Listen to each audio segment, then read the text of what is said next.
આપ સર્વને પુરુષોત્તમ માસના જય શ્રી કૃષ્ણ. ગાથા ચેનલ પર આજે આપણે અધ્યાય 11મો શંકરનું વરદાન તથા આજની કથા વાર્તા સાંભળીશું. આવી જ અન્ય કથા વાર્તા સાંભળવા માટે ચેનલને સબસ્ક્રાઇબ જરૂરથી કરજો. આવો સાંભળીએ આજનો પુરુષોત્તમ માસનો અધ્યાય 11મો શંકરનું વરદાન. સૂત પુરાણી બોલ્યા, હે મુનિ શ્રેષ્ઠો, ઋષિકન્યા મેઘાવતીએ ભગવાન શંકરની ઉગ્ર તપસ્યા શરૂ કરી દીધી. સૂર્ય ગ્રીષ્મ ઋતુમાં આવતા તે 5 અગ્નિઓની વચ્ચે બેસતી, હેમંત ઋતુમાં શીતળ જળમાં બેસતી, ફક્ત પાણી બહાર પોતાનું મોઢું રાખતી, ચોમાસામાં જમીન ઉપર દર્ભાસન પાથરી શરીરે કંઈ પણ ઓઢ્યા વગર સૂતી, તે આહારમાં ફક્ત સવાર સાંજ ધુમાડો જ લેતી. આ રીતે તેણે 9000 વર્ષ સુધી તપ કર્યું. આટલી ઉગ્ર તપસ્યાથી ભગવાન શંકર મેઘાવતી ઉપર પ્રસન્ન થયા. તેમણે પોતાનું સ્વરૂપ પ્રગટ કરી મેઘાવતીને દર્શન આપ્યા. મેઘાવતી તપને લીધે દુર્બળ થઈ ગઈ હતી, છતાં ભગવાન શંકરના દર્શન માત્રથી તે ઉત્સાહિત થઈ ગઈ. તેનું શરીર કૃશ થઈ ગયું હતું, છતાં તેમાં શક્તિનો સંચય થયો. તે ઊભી થઈ અને ભગવાન શંકરની પૂજા કરી અને વિનયપૂર્વક સ્તુતિ કરતા કહેવા લાગી, હે પાર્વતીપતિ, હે દીનાનાથ, હે ભોળાનાથ, હે શંભો, આપને નમસ્કાર હો. ચંદ્ર, સૂર્ય, અગ્નિરૂપ ત્રિનેત્રવાળા, મુંડ માળાવાળા ને સર્પને ધારણ કરનાર, ત્રિશૂળધારી હે પ્રભુ, મારા તમને નમસ્કાર છે. સંસાર સાગરમાં ડૂબેલા માનવીઓ આપને શરણે આવે છે, તેમ હું પણ આપને શરણે આવી છું. બાણાસુરના સર્જક અને અલર્ક રાજાની મરેલ પત્નીને સજીવન કરનાર હે નાથ, આપના ગુણ ગાવા દુર્લભ છે. ભક્તોના શત્રુઓનો સંહાર કરનાર, સંસારનો આવાગમનનો નાશ કરનાર, જન્મ મરણને હરનારા એવા આપને વારંવાર નમસ્કાર કરું છું. ભગવાન શંકરે મેઘાવતીની સ્તુતિથી પ્રસન્ન થઈ કહ્યું, હે તપસ્વિની, તારી જે કંઈ ઈચ્છા હોય તે દર્શાવ. હું તારા ઉપર પ્રસન્ન થયો છું. તું જે માંગે તે આપવા હું તૈયાર થયો છું. ભગવાન શંકરનું આ વચન સાંભળી ઋષિકન્યા બોલી, હે દીનદયાળુ, જો આપ મારા ઉપર પ્રસન્ન થયા હો તો મને પતિ આપો, પતિ આપો. હું પતિ માંગુ છું, માટે મને પતિ આપો, પતિ આપો. મારી બીજી કોઈ ઈચ્છા નથી. ભગવાન શંકર બોલ્યા, હે કન્યા, તે 5 વાર પતિની માંગણી કરી, તેથી હવે તને 5 પતિ થશે. તેઓ દાનવીર, શૂરવીર અને ધર્મવીર હશે. મેઘાવતી ભગવાન શંકરનું આ વિચિત્ર વરદાન સાંભળી સ્તબ્ધ બની ગઈ. તેને આ સાંભળી ઘણું દુઃખ થયું. તેણે કહ્યું, હે કૈલાશપતિ, મેં વરદાનમાં માંગ્યું શું અને આપે આપ્યું શું? એક પતિને 5 પત્ની હોય તેવું તો સાંભળ્યું છે, પણ એક સ્ત્રીને 5 પતિ હોય તેવું મેં ક્યાંય સાંભળ્યું નથી. હું આપને આવું વરદાન ન આપવા વિનંતી કરું છું. ભગવાન શંકરે કહ્યું, હે કન્યા, મારા વરદાનમાં ફરક નહીં પડે. આ જન્મમાં નહીં તો આવતા જન્મમાં 5 પતિ અવશ્ય થશે. તે મહામુનિ દુર્વાસાના આદેશનો અનાદર કર્યો અને પુરુષોત્તમ માસના વ્રતની અવગણના કરી. તેના ફળ રૂપે આ બધું બનવા પામ્યું છે. હવેથી કોઈ પણ કાળે પુરુષોત્તમ માસનું તું અપમાન ન કરીશ. અમે દેવો પણ આ માસનું શ્રદ્ધાપૂર્વક વ્રત પૂજન કરીએ છીએ.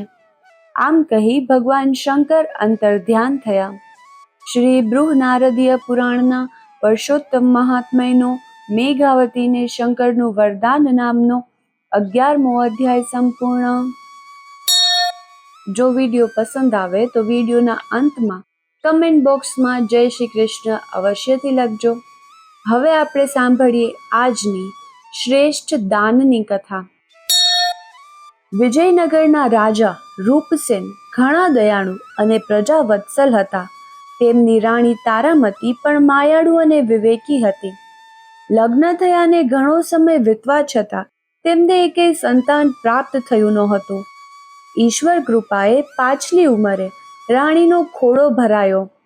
એકનો એક પુત્ર હોવાથી તે પુષ્કળ લાડકોડમાં ઉછળતો હતો. તેની કાળજી રાખવા નોકરો ખડે પગે તેની સેવામાં હાજર રહેતા. દિવસે દિવસે રાજકુમાર મોટો થવા લાગ્યો. રાજકુમારને મોટો થતો જોઈને રાજાનો આનંદ માતો નથી.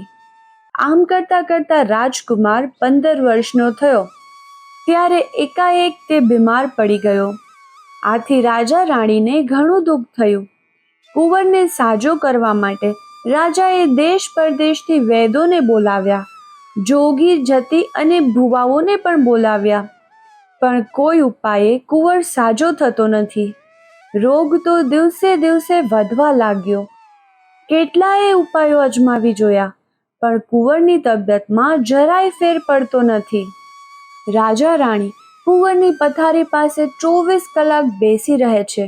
નથી રાજ્યના કારોબારનું ધ્યાન આપતા કે નથી ખાતા પીતા. બેઠા બેઠા ભગવાનને પ્રાર્થના કરે છે, હે પ્રભુ, મારા દીકરાને સાજો કર અને મને લઈ લે. એક દિવસની વાત છે. મધરાતનો સમય હતો. રાજા રાણી કુંવરના બિછાના પાસે ઝોકા ખાતા બેઠા હતા. ત્યાં રાજાને એક ગેબી અવાજ સંભળાયો, હે રાજન, તારો કુંવર કોઈ દવાથી સાજો નહીં થાય. જો તને કોઈ ઉત્તમ દાન મળે તો જ તે સારો થાય તેમ છે. અત્યારે પુરુષોત્તમ માસ ચાલે છે. તેમાં કોઈ ઉત્તમ દાન કર્યું હોય તેનું ફળ જો તારા કુંવરને અર્પણ કરવામાં આવે તો તેના પુણ્યના પ્રભાવે તે સાજો થઈ શકે. આટલું સાંભળતા જ રાજાની આંખ ઉઘડી ગઈ. રાજાએ ગેબી અવાજની વાત રાણીને કરી. થોડી આશા બંધાઈ. બીજા દિવસે રાજાએ નગરમાં ઢંઢેરો પીટાવ્યો. જે કોઈએ પુરુષોત્તમ માસમાં શ્રેષ્ઠ દાન કર્યું હોય તેનું ફળ જો કુંવરને અર્પણ કરવામાં આવે તો કુંવરનો રોગ મટે તેમ છે. માટે આ ઢંઢેરો સાંભળી જેમને રાજ્ય માટે ભાવના અને ભક્તિ હોય તે પોતાનું ફળ આપી રાજવંશને બચાવી લેવા પ્રયત્ન કરે. રાજા તેની કદર કરશે. નગરમાં ઘણા ધર્મિષ્ઠ માણસો હતા, ઘણા દાનવીર હતા. એ બધા રાજમહેલે આવવા લાગ્યા. પોતે કરેલા દાનનું ફળ કુંવરને આપવા લાગ્યા. પણ કુંવર આંખો ખોલતો નથી. રાજા રાણી નિરાશ થઈ ગયા. ઉત્તમ દાન કહેવું કોને? 2 દિવસ વીતી ગયા. કુંવરની માંદગી વધવા લાગી. કુંવર હવે ઘડી બે ઘડીનો મહેમાન હતો. ત્રીજા દિવસની સવારે એક ભિખારી જેવો ચિત્રેહાલ અને કૃશકાય માણસ મહેલમાં આવ્યો. એના દેદાર જોઈને પહેલા તો પહેરગીરે એને મહેલમાં જવા ન દીધો. એણે ઘણી આજીજી કરતા માંડ માંડ અંદર જવા દીધો. રાજાને પણ તેનો વેશ અને શરીર જોઈને સુગ ચડી. તે નગરનો તેલી હતો. તેણે રાજાને પ્રણામ કરીને કહ્યું, મહારાજ, મારા દાનનું ફળ કુંવરને આપવા આવ્યો છું. રાજા રાણી તેની સામે કૃતૂહલથી જોઈ રહ્યા. તેઓ આશ્ચર્યમાં પડી ગયા. જેને પહેરવા કપડાં નથી, ચિત્રેહાલ છે, 4 દિવસનો ભૂખ્યો લાગે છે, એવા કંગાળ માણસ દાન ક્યાંથી કર્યું હશે? રાજા તો ના પાડવા જતો હતો, પણ રાણીએ ઈશારાથી સમજાવ્યું કે આંગળે આવેલાનું દિલ ના દુભાવાય. રાજાએ તેલીને ફળ આપવા વિનંતી કરી.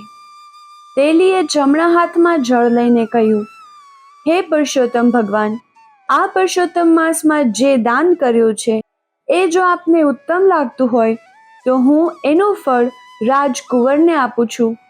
સાજો કરવો ના કરવો તે આપની ઈચ્છા. આટલું કહી તે પાણી કુંવરના મોં પર છાંટતા કુંવરે આંખો ખોલી ચારે બાજુ જોવા માંડ્યું. પછી રાણી પાસે પાણી માંગ્યું. રાણીએ તેને પાણી પાયું. તે પાણી પીને પથારીમાં બેઠો થયો. આ બધું ક્ષણમાં બની જતા રાજા રાણી તો હર્ષ ઘેલા થઈ ગયા. રાજા રાણીની આંખોમાંથી હર્ષના આંસુ વહેવા લાગ્યા.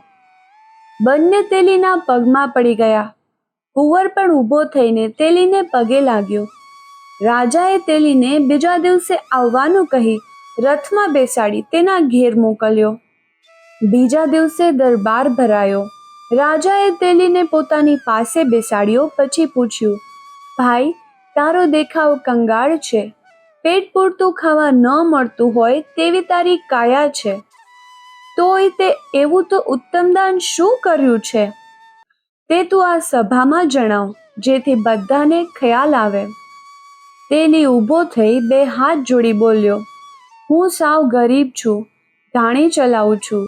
જે દિવેલ નીકળે એ વેચીને મારું ગુજરાન ચલાવું છું. સંતાનમાં 3 દીકરા અને 3 દીકરીઓ છે, તેથી ગમે તેટલી મહેનત કરું તો એ પેટે પાટા બાંધવા પડે છે, ઉછીનું ઉધાર કરવું પડે છે. આ વર્ષે પરસોત્તમ માસ આવ્યો, તેમાં મેં અને મારી પત્નીએ વ્રત રાખવાનું નક્કી કર્યું અને સવારે વહેલા ઉઠી બંને સ્નાન કરવા જતા, કાઠાગોરમાનું પૂજન કરતા અને કથા વાર્તા સાંભળતા, કંઈક દાન કરતા અને એકટાણું કરી ધાણી ચલાવતા ચલાવતા પુરુષોત્તમ ભગવાનનું નામ લેતા. અમે કથામાં સાંભળેલું કે પુરુષોત્તમ માસમાં કોઈ પણ વ્રત કે નિયમ લો ત્યારે કંઈક સત્કર્મ કે દાન કરવું જોઈએ. અમે બીજું તો શું સત્કર્મ કરી શકીએ? અમે નક્કી કર્યું કે ધાણીએ બળદ જોડવામાં આવે છે, તેને બદલે આખા પુરુષોત્તમ માસ દરમિયાન વારાફરતી હું અને મારી પત્ની ધાણી ખેંચીએ. આમ અમે બળદને આખો માસ આરામ આપ્યો. અમે પતિ પત્ની વારાફરતી ધાણીએ જોડાઈને તેલ કાઢવા લાગ્યા. થોડી વધુ મહેનત કરતા, આથી તેને વેચતા પહેલા કરતા 2 પૈસા વધારે આવતા. તેનો ઉપયોગ અમે કથામાં મૂકવામાં કર્યો. હું અને મારી પત્ની રોજ કથા સાંભળવા જતા ત્યારે બંને 1 પૈસો કથામાં બ્રાહ્મણ આગળ મૂકતા. આવું અમે દરરોજ કરતા. જ્યારે વ્રતની પૂર્ણાહુતિ થઈ ત્યારે છેલ્લે દિવસે પણ અમે ખરી મહેનતની કમાણીના પૈસામાંથી અમારી શક્તિ મુજબ વ્રતનું ઉત્થાપન કર્યું. મહારાજ, આ મેં જણાવ્યું તે અમારા વ્રત અને દાનની વાત છે. મેં બળદને મુક્તિ આપી, સત્કર્મ કર્યું અને ખરી મહેનતની કમાણીના પૈસાનું દાન કર્યું છે. તે ઉત્તમ દાન છે કે કેમ તે તો પુરુષોત્તમ ભગવાન જાણે, તે મારાથી કેમ કહી શકાય? તેલીની વાત પૂરી થતાં જ આકાશવાણી સંભળાઈ, તે જે દાન કર્યું છે તે જ શ્રેષ્ઠ દાન છે. આખો દરબાર ચકિત થઈ ગયો. બધા તેલીને પ્રણામ કરી વાહ વાહ બોલવા લાગ્યા. રાજાએ ઊભા થઈ 1000 સોનામહોરવાળી થેલી તેના હાથમાં મૂકી, થોડા ઘરેણાં અને કિંમતી વસ્ત્રો ભેટ આપ્યા. બોલીએ શ્રી પરસોત્તમ ભગવાનની જય.